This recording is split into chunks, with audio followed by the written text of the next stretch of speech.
So hi, I'm Ashley, and today I have with me Kiley Sherman, who is another student with a 504 plan, to bring another unique perspective to this topic. So welcome to the podcast, Kiley. Hello, thanks for having me. Excited to have you. So I'm going to start off right out the gate with my first question. How long have you had your 504 plan for, and how involved were you in the process of making it? So I've had my 504 plan since 4th grade, when I was diagnosed with OCD and everything.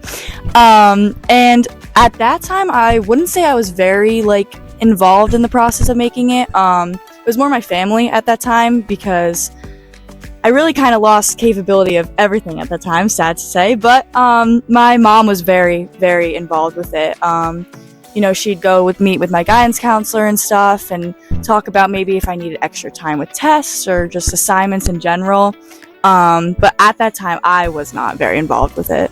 Mm-hmm. And you said you were kind of in the 4th grade, so there is kind of that limited capacity to understand the magnitude of what it was.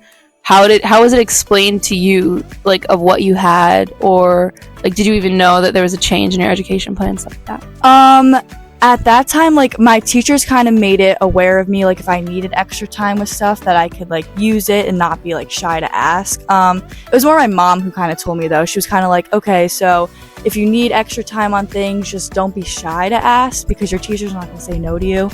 They're trying to help you kind of thing. So it was made aware to me, but I just say that I wasn't myself very involved in making it. So it's just the basics, you knew what you could have. Yeah, I would say.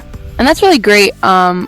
What I've kind of accumulated through my research and kind of other people that I've talked to about this during this whole journey is that kind of having that family backing in a world where they also understand the plan can make this really helpful in navigating this whole process and make it a lot smoother. But kind of bouncing off of that point, how has that kind of changed as you've progressed, through elementary to middle school, high school? How have you kind of gotten more involved, and how has that shifted how, say, your mom was involved in the process? So I'd say going into middle school, some, of the things in the plan kind of changed. I had a really hard time writing with pencil, for example, because my OCD kind of was oh, you gotta erase this doesn't look nice, blah, blah, blah. And so I was able to use pen, which really transformed into high school, where I was using pen in math class even, because I just my mind just didn't like the thought of me having to keep erasing and stuff if things didn't look right. So my mom made it very clear to me. She was if you have to use pen in certain classes, whether it's math or whatever, just let your teachers know, because they won't say no. They all know you have a 504 plan. They're willing to help you kind of thing. So it kind of really changed in high school, where I began to be more involved in the plan. And I would go to my guidance counselor. We'd talk about what's in my plan. My mom would come to meetings, and we kind of would just make sure that all the accommodations were right and I was okay with them.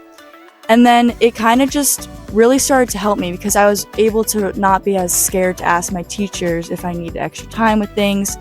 So it just got way easier, I'd say, come middle school and high school, especially it was bad in 4th grade, I would say. But so you just mentioned it was bad in 4th grade. How did because you said it was your mom. Was your mom she recognized it and knew exactly what to do to go to the school? Do you know kind of that process or how she got there? It was kind of more because 4th grade, there was times where I didn't even want to go to school because of how bad my OCD was. So, you'd have my grandma taking me and everything, but my mom would kind of just meet with my principal mostly and kind of talk to her about Kiley might need some accommodations, whether it's especially extra time, because I was always stressed out in my head, didn't finish an assignment on time. What do I do? Am I going to fail kind of thing? So my mom made sure at that time that extra time was 100% in my accommodations. And then my mom would kind of just go back and forth with me, just saying, Kiley, you have accommodations. If you need to use them, use them. Yeah, that's good, especially noticing it that young. I know some people have to wait, so long. And it's crazy that you said that, in the 4th grade, you were scared you were going to fail. Oh, you're in the 4th grade, you're still going to recess. Yeah, right? It's crazy that's a whole nother podcast, another topic about the education system. But then I guess another thing, since the beginning, you mentioned your meetings. How often have you had to meet about it? And do you know, specifically what those meetings, like what's in them, what you can expect, stuff like that. So I think more high schools when I started meeting more with my guidance counselor. I'd say we met like probably the beginning of the school year and then like kind of like the spring, like closer to the end, just to make sure that my accommodations were still appropriate and I was still able to use them and everything. I always knew what to expect, probably because my guidance counselor would email me telling me, okay, we have a 504 meeting, and it just kind of pops in my head. We're going to talk about accommodations and stuff like that. So the same things were said. I mean, I was able to use pen instead of pencil if needed. The extra time, always still there. Honestly, other than that, I didn't really have any more like accommodations. It was really just like those two. But I also was able to always ask to go to my guidance counselor if needed. Like I could just raise my hand and be like, I need to go to my guidance counselor, and they couldn't really say no to me. Mm-hmm. So that was also always there in place. Also needing to take like a lap if needed, just to clear my mind. But I always knew what to expect with the meetings. Like I was never nervous walking into them. Mm-hmm. And was it just you in these meetings, or were your parents also like present too? There was one time I know for when I went to my guidance counselor, it was just me. But it was more she kind of like told me, okay, let's try to plan a meeting when your parents come. But other than that, it was always my parents who were there to just like kind of also know what was going on. Yeah. So it's more so like it's just a recap of here, this is what you get, a reminder kind of like that. Do you like talk about, you know, what's been going on in class? Have you had to like say anything like that? Or is it just like, hey, you have this? It's kind of just like, hey, like, how are the accommodations working in class? Like, are you able to raise your hand and be like, I need extra time? Or is it like, should we talk to the teachers more just to make them more aware of your plan? But we never really talk about class. It was kind of just mostly like, how's the accommodations working out kind of thing. Yeah. And do you feel like it'd be like, I guess since you're only talking about that, do you think it'd be helpful to like meet more or less? Or do you think it's really just not a bother? It doesn't take long, stuff like that. You know, I always thought about that. I was like, should I be meeting more, kind of, just to like make sure everything's like in place? But honestly, I think as high school comes around, you kind of like mature and kind of realize more about yourself, and like if you need to like go to your guidance counselor, you can. So I don't really think that I ever needed more meetings. I would just say that like, because I know sometimes my teachers would be involved in the meetings too, and they would kind of talk about how I'm doing in class, which was always kind of like reassuring for me to hear, like, oh, like I'm doing good, I'm able to, like I'm asking them questions if needed. So it was always kind of reassuring to hear from your teachers and not just your guidance counselor sometimes. And it was like, I've talked about this before and I just want to get another perspective on it. Like with the teachers, you're not allowed to choose, correct? No. Yeah, no, we're not allowed to choose. They kind of just, we walk in there and the teachers that are there, they're there. Have you had like good experiences with it being teachers who like you're familiar with, like in their classes, stuff like that? Yes, 100%. I had my math teacher I know was always there. They always tried to do a math teacher. And then obviously I think the principal one time like popped in, or the assistant. But it was just more of like, I think the reassuring of hearing from your teachers, like that you're like doing like what the accommodations are, like you're using them and you're not afraid to ask. I think that was always helpful to hear, because like your guidance counselor isn't in the class with you, so they don't know if you're using the accommodations like you want to be, you know? Right, and it's really effective only if you use them. Right. So then, that's a perfect way to shift gears into the more like nitty-gritty advocacy of your plan and how it only works if it's being put into action, right? So do you find that the school is kind of aware of your plan, or do you have to like specify sometimes what's required, writing in pen, reminding when you get extra time, stuff like that?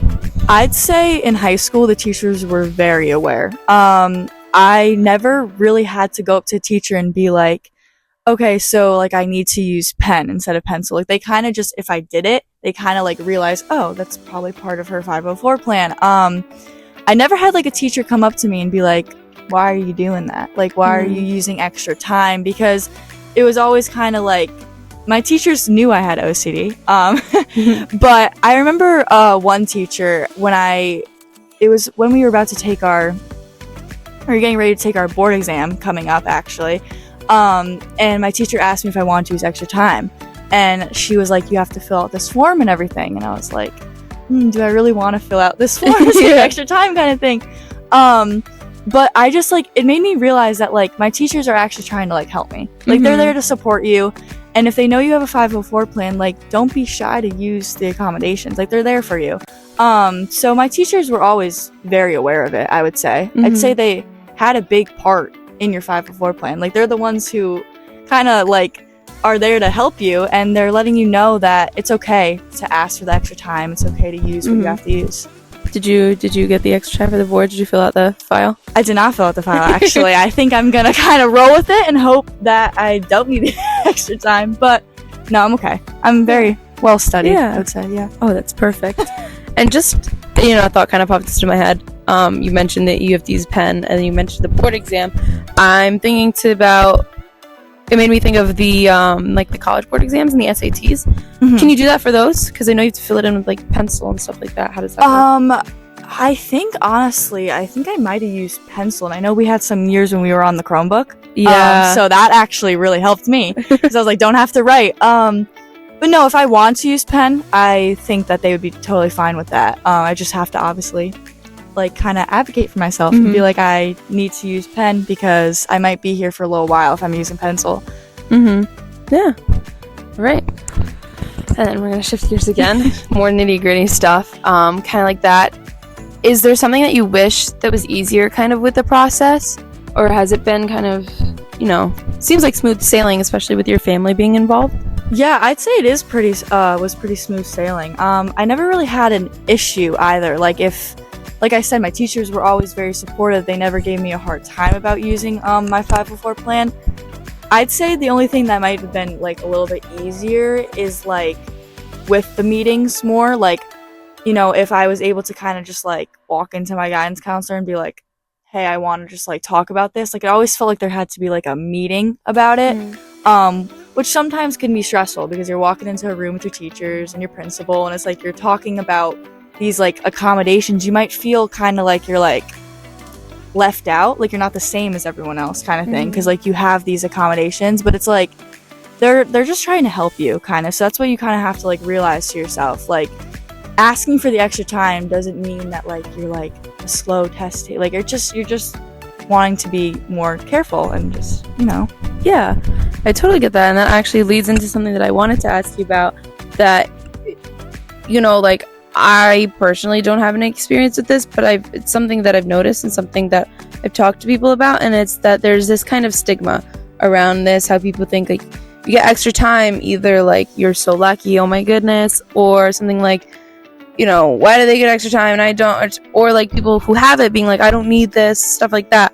So is it something that you find that there's a stigma around kind of in your life, and like how do you address and respond to that? I would say there's a little bit of a stigma. I feel like not so much in high school, but I feel like maybe like back in like elementary school, you'd have kids being like, oh yeah, why do you have extra time kind of thing, and then you have to like, you feel awkward telling them that you have a 504 plan. But it's like come like high school and everything, it's like you kind of like realize that like you're like getting ready for like your next like chapter of your life. Like if you need these accommodations, they'll follow with you kind of thing. Like these accommodations are actually going to follow me into college, which I think is super helpful. But at a younger age, it's like people are talking, people are like, oh, like she has accommodations kind of thing, like that's not fair, and it's like people don't realize that they're there to help you and not just like make you feel like left out or like not the same as everyone else. Like that's not what they're there for. They're there to help you, and don't feel nervous to go up to your teacher and be like, hey, I need that extra time, because they're not going to look at you and be like, why? So yeah.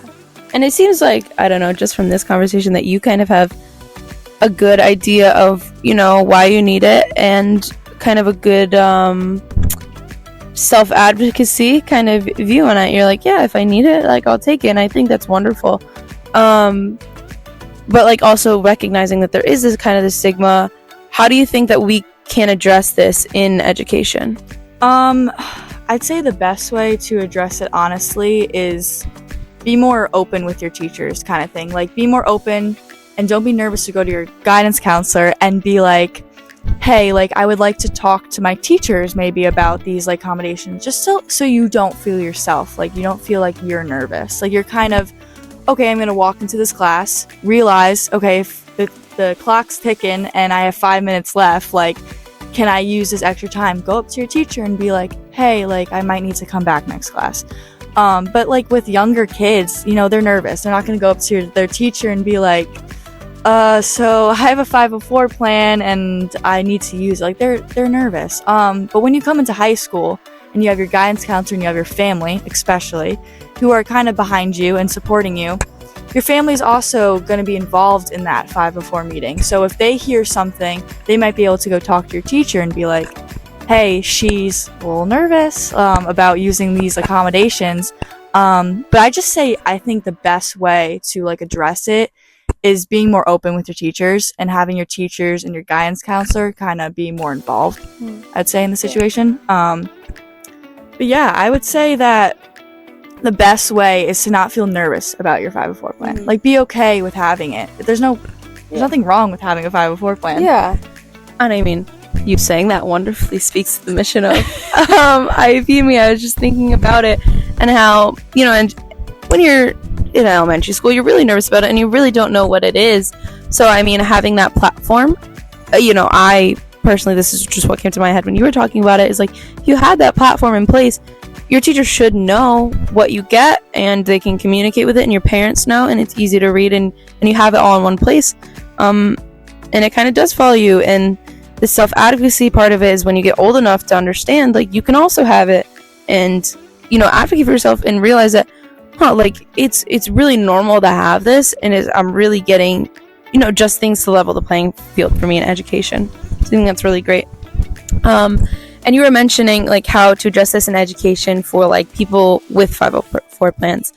How do you think, you know, you did mention there's a stigma around it, and with other kids, how do we address, like, how people who don't have these specialized education plans, like, just, like, off the dome, like, how do you think, you know, we can more well inform them to kind of break this stigma around it?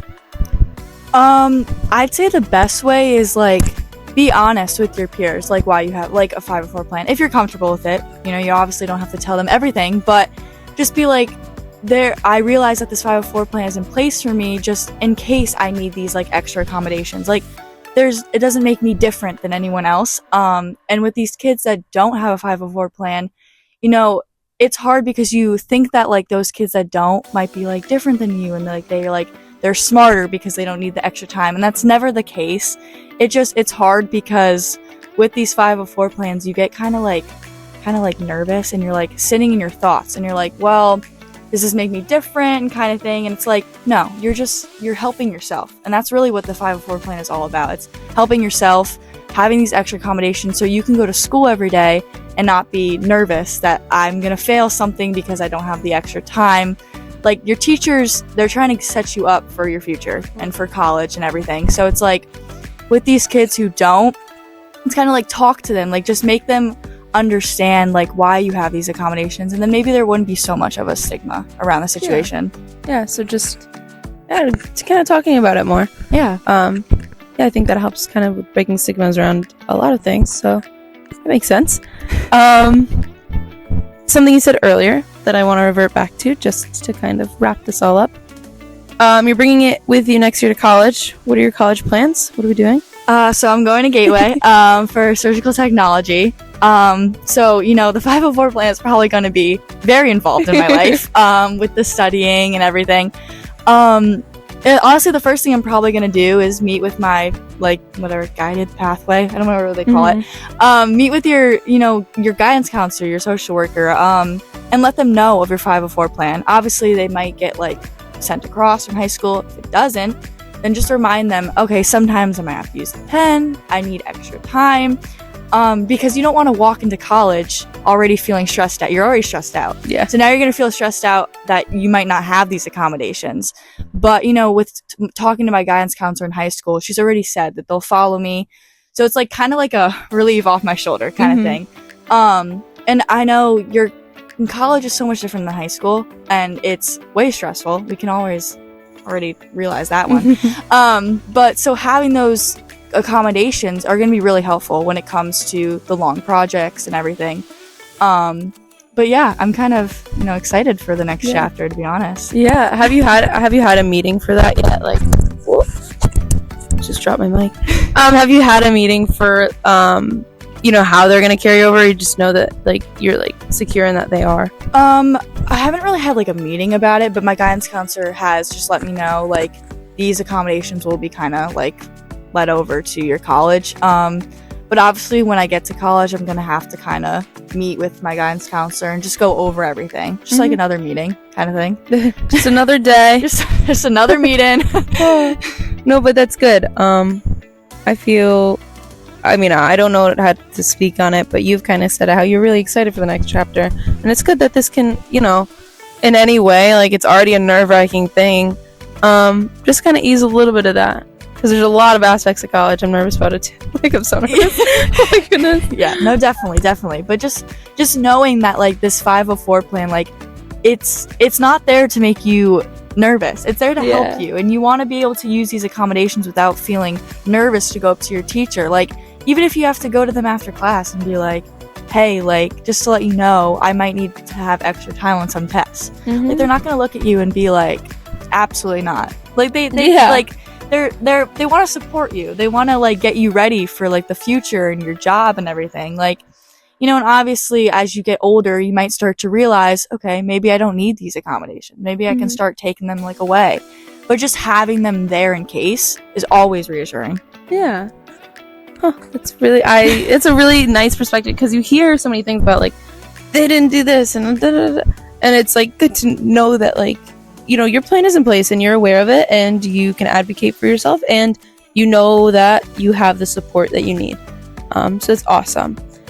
So I guess to wrap things up, I just wanted to ask you, like, if there's one thing that you could tell people or you want people to know about your program and your plan, well, not even yours, just like in general about these education plans, what would it be?